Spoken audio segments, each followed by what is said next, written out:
Hey guys, this is Aaron Fletcher at Geek Free Marketing and NinjaWebDesigns.com. And in this short video, we're going to cover the top 10 small business web design mistakes and how to avoid them.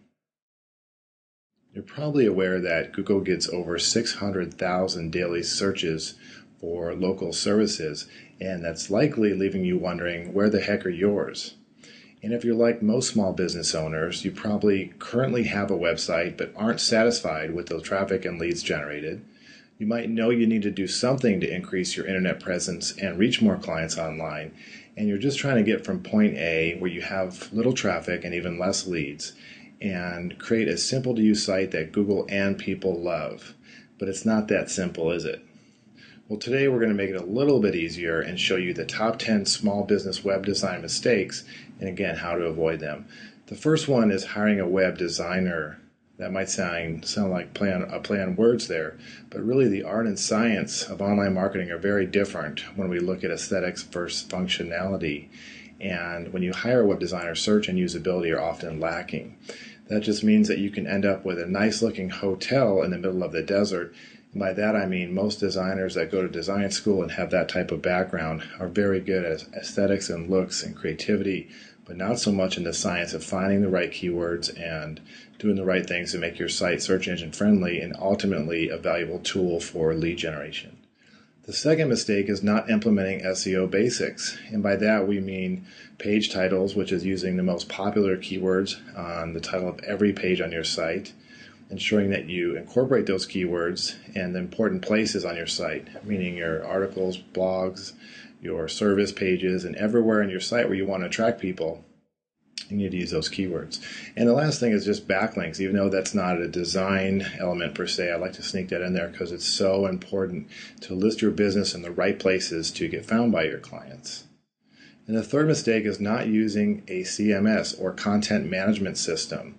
And there are a handful of very effective ones, being WordPress, Drupal, Joomla are the most popular, and they allow you to easily manage content yourself with little or no technical knowledge.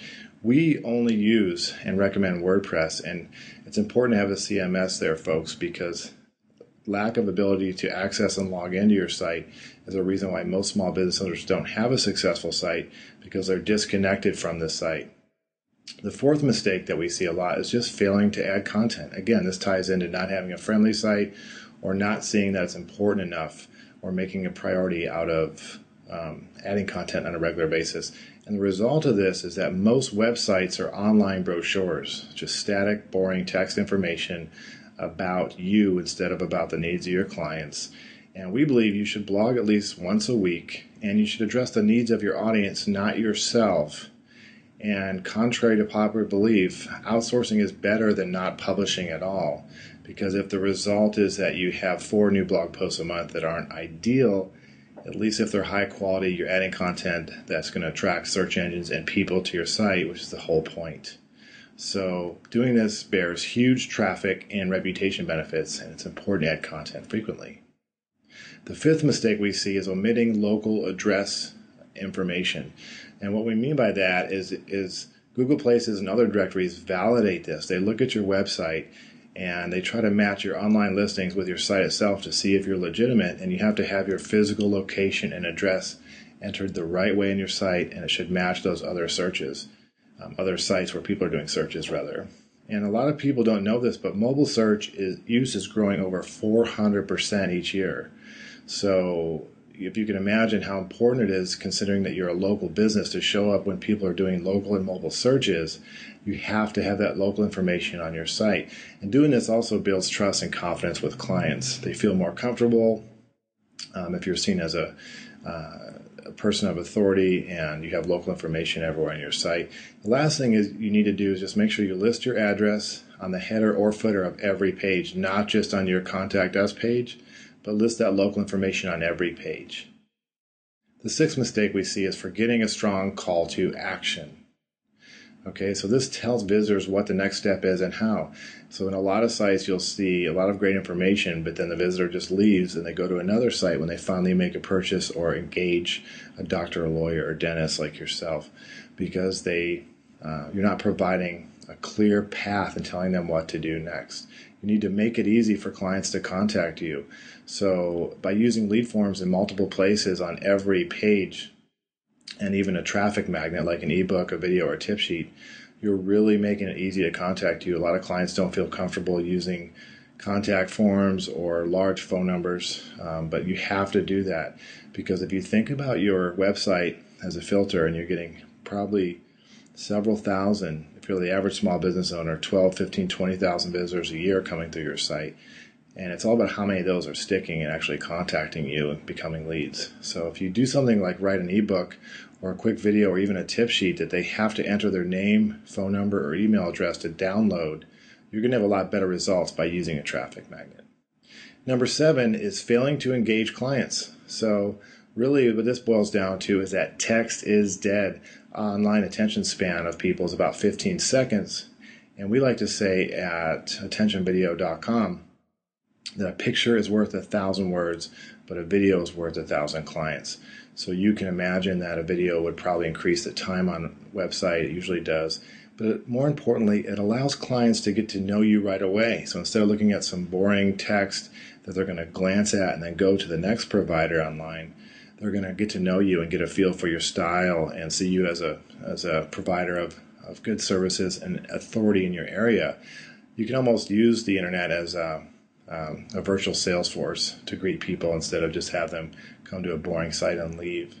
The 8th mistake we see is not tracking the results. Most business owners say they're just too busy to do this, which goes back to the E-Myth that a lot of other popular books out there that'll tell you that you're in the business of marketing and selling products and services, not just providing them. So you must track your search rankings, how many people are coming to your site, those are your visits, and then the leads and clients in order to improve results. And considering that Google Analytics is free and easy to use, there's really not an excuse to not do this, because you're probably wasting money each and every week or month by not tracking which of your expenditures are not producing a positive return on investment and cutting those out. And it's important to test various methods and eliminate the lame ducks out there. That's the best way to get traction in your marketing, is to test everything and throw out the underperformers. Okay. The 9th mistake is missing trust in social icons. So people place great value on reviews and peer validation, meaning if you were going to order a pizza or get LASIK surgery or go on a vacation at a lodge in Costa Rica, you're probably going to use Yelp, Facebook, and other review sites to evaluate your decision. So everything from Amazon.com to restaurants to senior care on caring.com, you're going to use reviews to place as a form of weighting out your potential options. So it's really important to use social icons. They also build trust out there. And finally, there's other elements like Better Business Bureau or trade association logos. These things all build trust with your market and show them that you're a trusted authority out there. And the 10th and final mistake is using vanity domains. So when I say vanity domains, I mean that just your name.com. And the truth is that Google and people value keyword-rich domains. So as I said, having a website like clevelandbankruptcy.com would be much more effective than stephenjenkinslaw.com, especially if you weren't a bankruptcy lawyer. So many names are still available, use.com and .net only. And it's important to do this because you're going to, again, show people that your website has the content they're looking for. They'll get to know your name later. Branding is for large organizations, but if your name is not Coca-Cola, you're better off going with a keyword-rich domain. Okay, the last thing I want to cover is questions to ask an online marketing firm. This is really important because now that we've established that you have to have a CMS like WordPress, you have to deal with a firm that can help you market your site and design it with an eye for conversion and performance. You need to ask a couple questions of these firms, prospective firms, to see if they're a good fit for you. The first thing is samples of work in your industry. Ask for references. If I'm a dentist in Chicago, I want to say, show me other dentist sites you've done and how they're ranking on Google. So example of client search results, Dallas Mexican restaurant. As long as I'm not a chiropractor, that should be pretty impressive if a firm can produce those results and show them and demonstrate them to me. And finally, not finally, but again, is the site built on WordPress or some other CMS? It's so important to use a CMS because the next question is, can you log in and manage content and yourself and update and add photos or blogs, etc.? If you think that someone's just going to design you a site and it's going to work magic for you, you're mistaken. You have to have a vested interest and ownership of your marketing, and quite frankly, even be passionate about it, because you're not going to invest the time required to master marketing. And part of that is whoever you work with to help design and market your site, is there training and support provided? Is it a one-time deliverable, or you can establish a relationship with these folks? And if you know how to measure and evaluate the return on investment, you should be willing to do that, because a website is a living organism that needs to constantly be tweaked and improved and nurtured in order to produce the results that you want. Like anything good in life, it takes work, right? And finally, are there any ongoing hosting and maintenance fees? That's really something that especially dealing with a lot of attorneys, I see a lot of attorneys get burned with really high maintenance fees, $600, $700, or $1,000 or more dollars just for maintenance, which there's no active marketing or advertising going on. So really ask those questions, take time to read the agreements. And one more thing I wanted to bring up is just that to ask, do you own the domain and website properties? Because a lot of website companies have a leasing model because they're just trying to get more residual money out of companies. So they'll not only charge you to customize or design a site, but they actually own the IP that's associated and the creative assets and actually own your website. So you want to ask those questions. Hopefully you found this was helpful and it provided some good information to steer you on the right track in your marketing. And hopefully you feel a little bit of relief knowing that if you avoid these top 10 mistakes, you'll probably be better off when it comes to designing and maintaining your website. But if you need more info, we can direct you to a couple resources that basically what we do at Geek Free Marketing and Ninja Web Designs is we make websites that are friendly for you, obviously for your customers, and for search engines.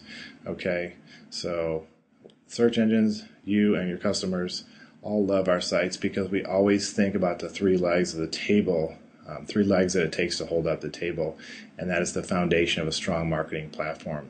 So you have to think about all three entities in everything that you do. If your website isn't friendly for you, you're not going to invest time and use it. Obviously, if it's not friendly for your clients, they're going to come there and bounce, which means they leave without contacting you, if they ever find you at all. And in order for that to happen, you need to be friendly for search engines. So remember, those are the three legs of the online marketing table that you need to have when it comes to web design. Feel free to contact us now if you want to learn more about our services. Thank you very much, and I appreciate your time. And if you want to get pointed in the right direction, Geek Free Marketing, Attention Video, and Ninja Web Designs are our brands. Geek Free Marketing provides online marketing, coaching, and consulting for small business owners. Attention Video provides killer online videos that engage your audience, so we put those on your website and everywhere else on the web. People are looking and help you actually rank with videos and search results. And finally, NinjaWebDesigns.com makes WordPress websites that rock. Thank you and have a good day.